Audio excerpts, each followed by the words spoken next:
Hi అండి. అందరూ ఎలా ఉన్నారు? బాగున్నారా? Welcome to my YouTube channel moms recipes. ఈరోజు మన ఛానల్లో సగ్గుబియ్యం పరమాన్నం ఎలా చేయాలో చూద్దాము. దానికోసం ముందుగా సగ్గుబియ్యాన్ని అయితే నానబెట్టేసుకుందాము. ఆ తర్వాత స్టవ్ మీద ఇంకో గిన్నెనైతే పెట్టుకొని వాటర్ యాడ్ చేసుకుందాము. వాటర్ అయితే బాగా బాయిల్ అయిన తర్వాత మనం ముందుగా నానబెట్టుకున్న సగ్గుబియ్యాన్ని కూడా యాడ్ చేసేసుకొని ఒక 5 నిమిషాలు అయితే బాగా ఉడికిన తర్వాత ఇందులోకైతే డ్రై ఫ్రూట్స్ అలాగే సన్నగా కట్ చేసుకున్న కొబ్బరి ముక్కల్ని కూడా యాడ్ చేసేసుకొని మిక్స్ చేద్దాము. ఒక 5 నిమిషాలు ఇవి కూడా బాగా ఉడికిన తర్వాత ఇందులోకైతే షుగర్ యాడ్ చేసుకోవాలి. స్వీట్ అనేది కొందరు తక్కువగా తింటారు, కొందరు ఎక్కువగా తింటారు కదా! మన టేస్ట్‌ని బట్టి మనమైతే అడ్జస్ట్ చేసుకుందాము.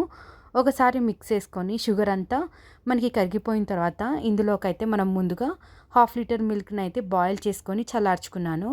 ఆ మిల్క్‌ని కూడా యాడ్ చేసేసుకొని మనమైతే వీటిని బాగా కలుపుకోవాలి. మిల్క్ అయితే బాగా కలిసిపోయిన తర్వాత మనమైతే స్టవ్ ఆఫ్ చేసుకుందాము. కొంచెం చల్లగా అయిన తర్వాత అయితే మనం సర్వ్ చేసుకుందాం. Thank you.